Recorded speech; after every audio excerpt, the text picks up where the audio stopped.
Hello from Germany, and thank you very much for looking at this presentation. My name is Christina Förster, and I'm a research assistant and PhD candidate at the Chair of School Pedagogy at the University of Würzburg in Germany.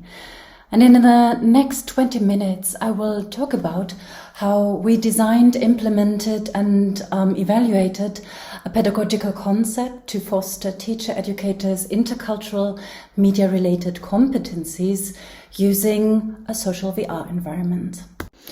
If we look into teacher education research, there's no shortage of studies that emphasize the importance of media-related competencies of teacher educators.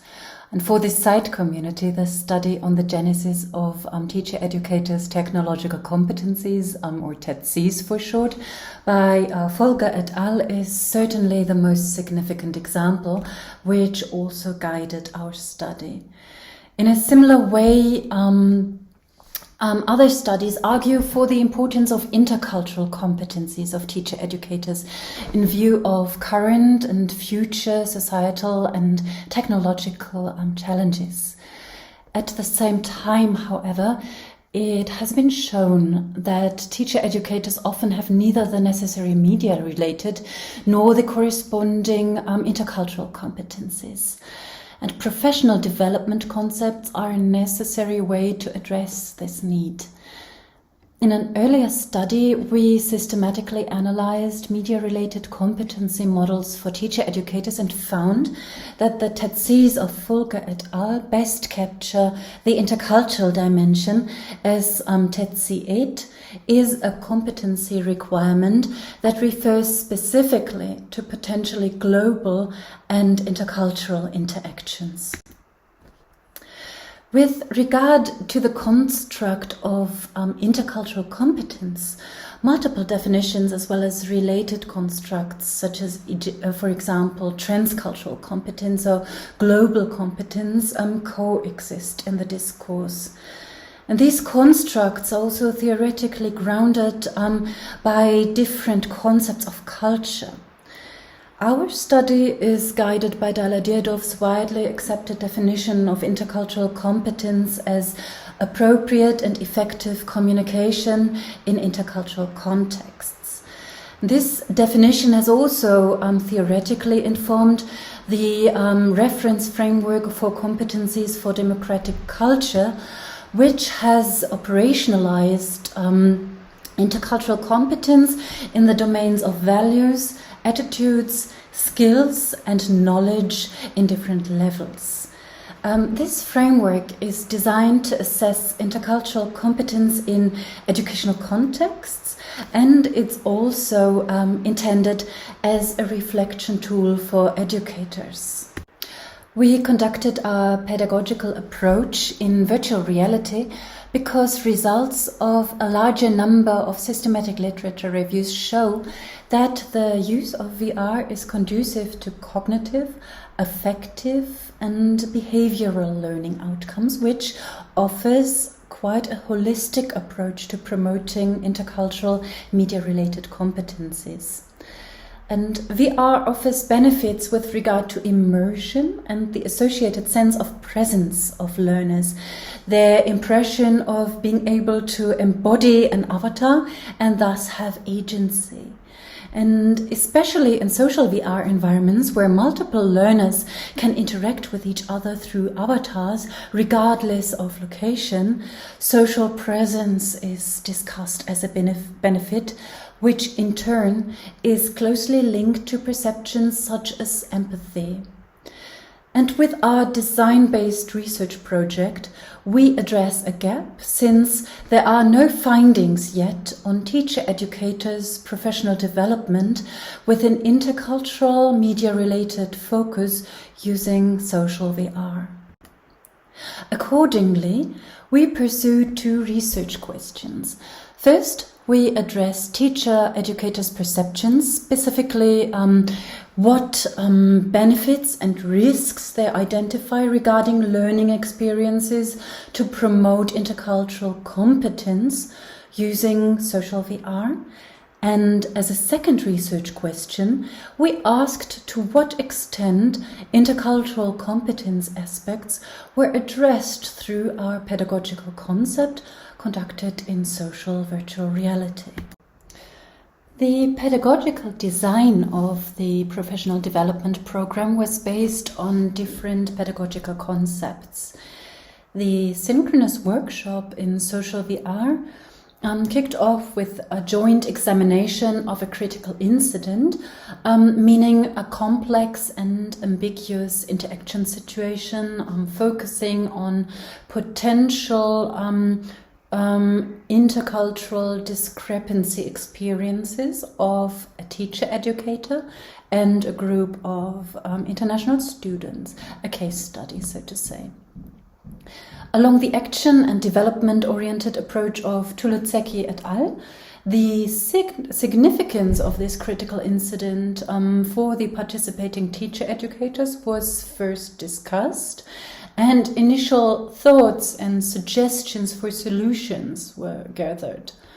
Subsequently, goals were agreed upon together, and the step-by-step procedure to achieve those goals was established with a group.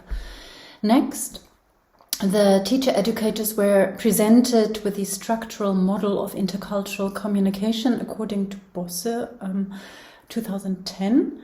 And in the context of an interactive facilitated group discussion, the teacher-educators related the analysis criteria of this model to the critical incident in order to build an essential knowledge base for the solution of the following group task.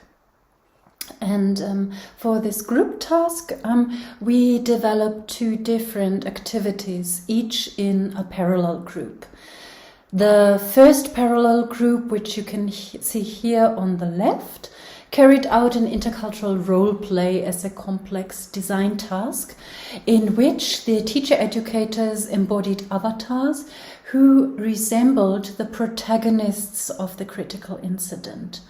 Participants in this parallel group were asked to put themselves in their character's place and then act out scenically how the interaction between the characters might proceed. And in intercultural adult education, for example, in the works of Scheitzer and Lehnen or Bosse, role plays are considered to be an active method which, above all, can facilitate experiential and emotional learning. The participants of the other small group, which you can see here on the right-hand side, accompanied by a facilitator, conducted online facilitated dialogue as a complex evaluation task. According to Helm or Deerdorf, this process, supported by impartial facilitation, offers participants the opportunity to bring together multiple perspectives, to critically examine and question them, to work together in a protected setting on consensus building and towards solutions to complex problems. The teacher-educators in this group also embodied avatars with different social cues, but spoke as themselves in the dialogue about the critical incident. Following this group phase, the pedagogical concept envisages a comparison of the experiences, results, and findings of our participating teacher-educators. This whole 2-hour workshop was conducted remotely in a fully immersive social VR environment, as well as with a video conferencing system, as you can see below. All teacher-educators had received their own VR set consisting of an Oculus Rift S head-mounted display with hand controllers and a gaming notebook. Tutorials and step-by-step instructions were also offered, as well as a technology consultation session on demand. For this study, we worked with a sample of 10 teacher educators who were randomly and evenly assigned to one of the two parallel groups. And we collected qualitative data via two instruments. First, to answer research question 1, we used a pre-post survey with open-ended questions to ask about perceived opportunities and risks of VR for promoting intercultural media-related competencies in teacher education. In the post-survey, there was also one question about the evaluation of the professional development workshop. And to answer research question 2, we asked the participants in the pre-post survey to analyze a second critical incident and to describe how they would proceed in the same situation. And secondly, we used a focus group interview according to the methodology of Krüger 2014. In an opening question and 3 focus questions, we asked about the previous experiences of teacher educators. Secondly, about results and findings from the workshop. Thirdly, about perceived risks. And fourthly, about chances of VR for intercultural media-related competence development. The focus group was mainly aimed at answering the first research question about the perceived opportunities and risks.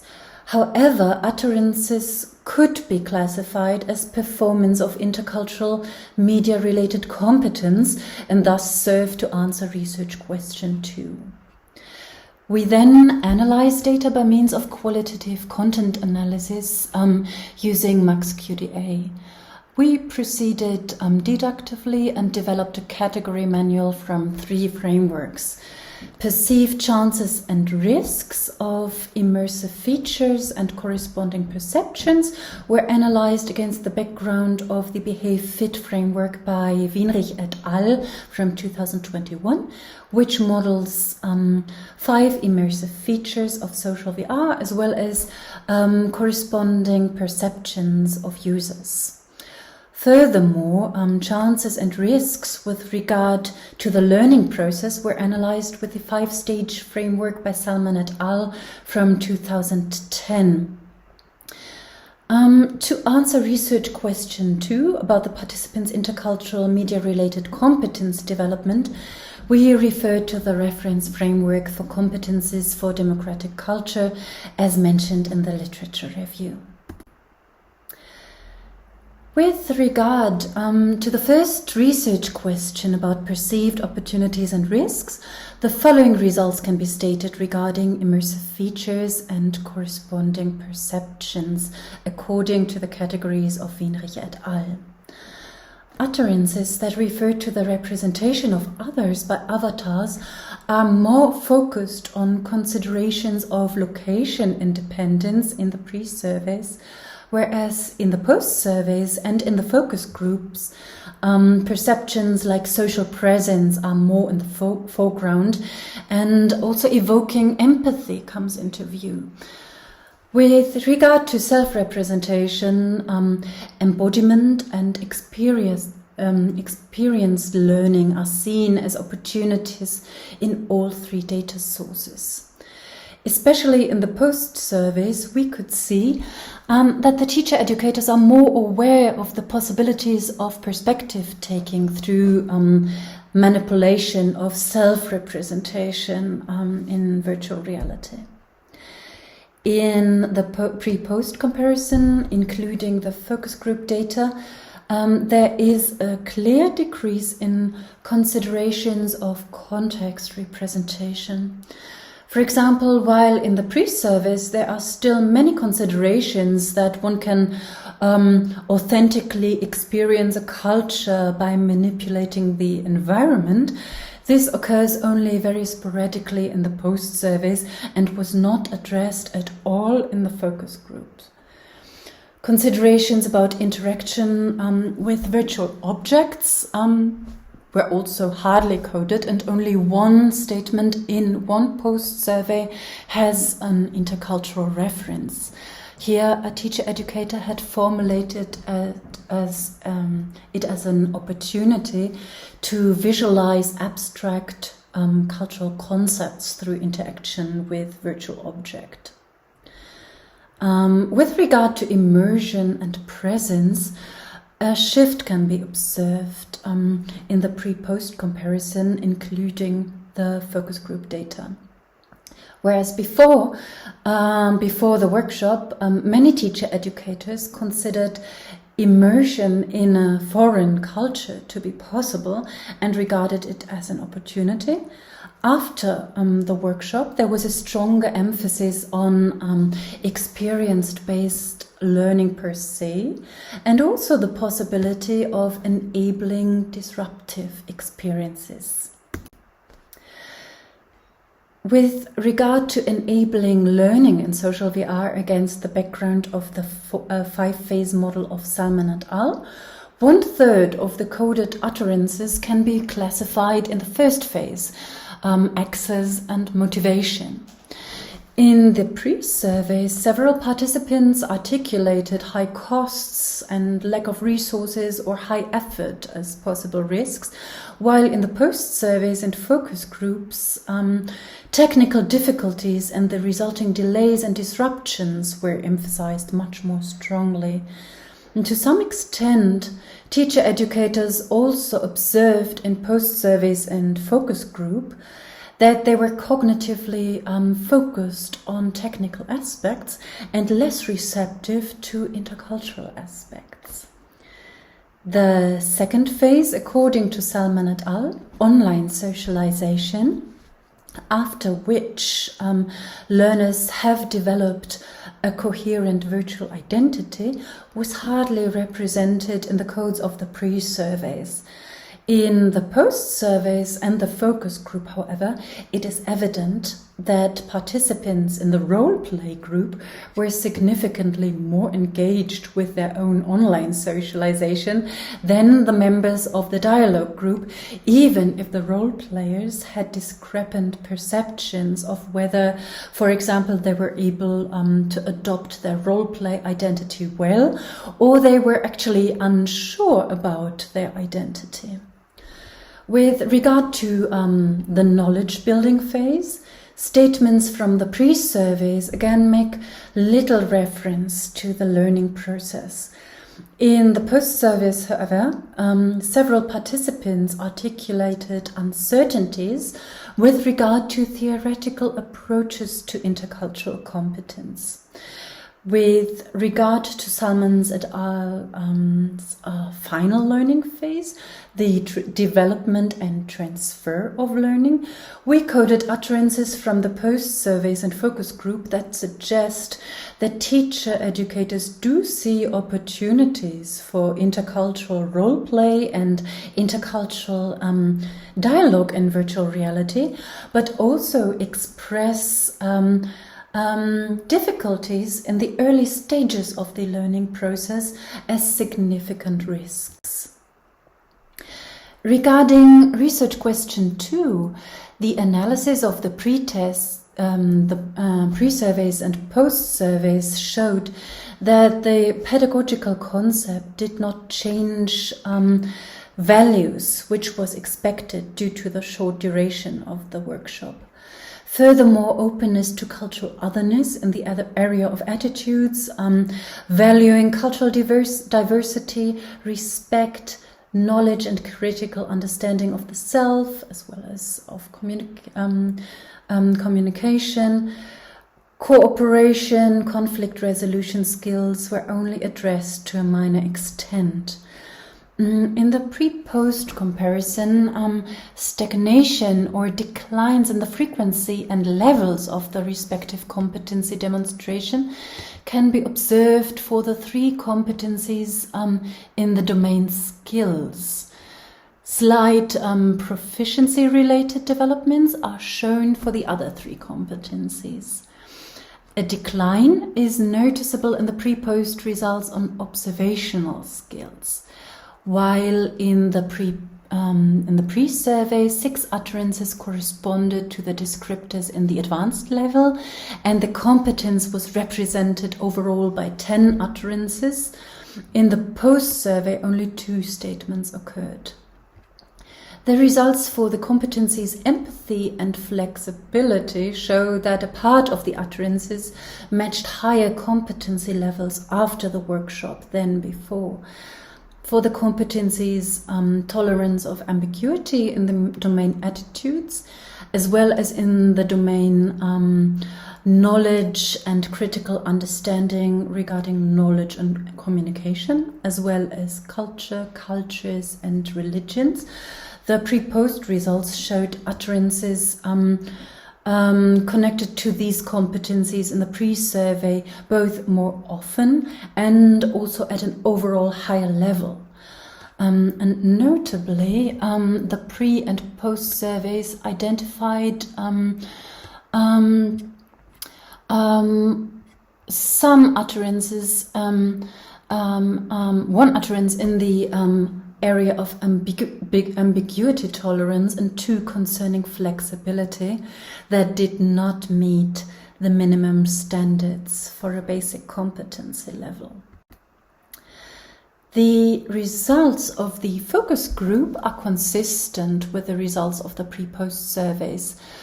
But here it is again specifically evident that teacher educators were also able to demonstrate ambiguity tolerance immediately after the immersive experience and in an ad hoc manner, so to say. Our study has limitations which need to be addressed. First, we worked with a small convenience sample. The research design doesn't include a control group, but a comparison group.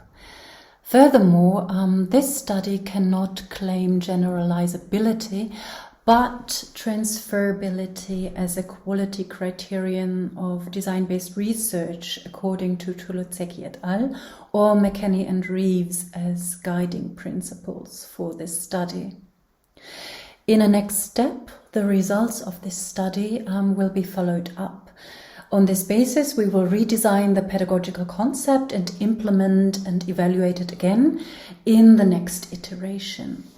In particular, we will focus on the cognitive engagement of the teacher educators with theoretical concepts of intercultural competence, and we will look for a solution for the familiarization of the participants in VR.